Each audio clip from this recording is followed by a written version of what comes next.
In a bustling kingdom nestled among rolling hills, there lived a wise advisor named Thomas Whitaker, who served in the court of King Edmund. Thomas was renowned for his sharp mind, offering solutions to every dilemma the kingdom faced, from disputes over land to matters of trade. King Edmund valued Thomas's counsel so deeply that no major decision was made without his input. This trust, however, sparked envy among the other courtiers, who whispered bitterly behind Thomas's back, resenting his influence.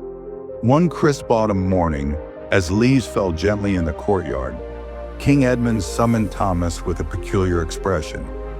"Thomas, you are a man of great wisdom," the king began, his tone laced with amusement. "But your son, young Benjamin, seems to lack your intellect. He strikes me as rather foolish." The courtiers snickered, their eyes glinting with malice. Thomas's heart sank, but he maintained his composure. "Your Majesty, pray tell, why do you deem my son foolish?" he asked, his voice steady but tinged with concern. The king leaned back on his throne, a smirk playing on his lips. "Every morning when I ride through the village to greet my subjects, I see Benjamin by the market square. I ask him the same question: which is more precious, gold or copper? And every time the boy answers, 'Copper!'" The court erupted in laughter, the sound echoing off the stone walls. Thomas felt a pang of humiliation, but said nothing. With a polite bow, he excused himself and rode home, the king's words gnawing at his mind. That evening, by the flickering light of a hearth, Thomas sat Benjamin down. "Son," he said, his voice heavy, "tell me true, which metal is more precious, gold or copper?" Benjamin's eyes sparkled with confidence. "Father, it is gold, of course." Thomas's brow furrowed. "If you know this, why do you tell the king copper is more precious? Today the entire court mocked me because of your answer." Benjamin smiled gently and rose, beckoning his father to follow. "Come, father, let me show you."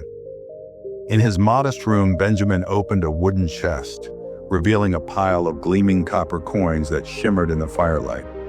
Thomas's eyes widened. "Where did you get these?" he asked, his voice a mix of awe and confusion. Benjamin sat beside the chest, his expression earnest.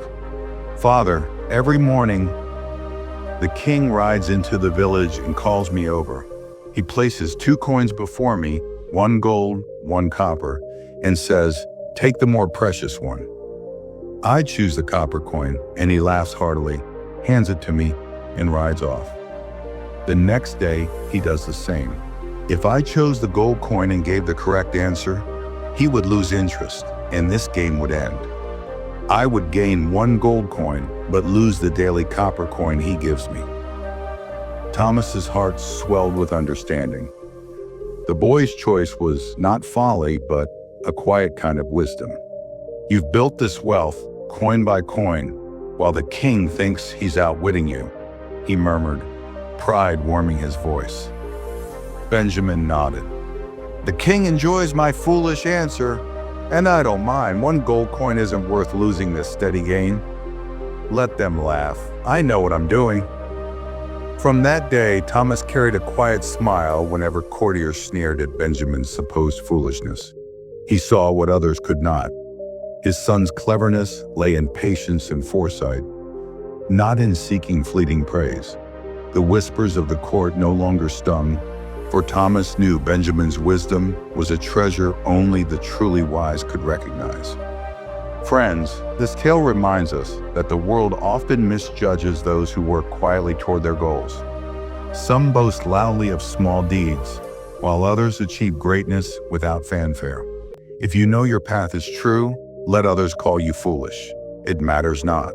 The wise understand what the hasty overlook.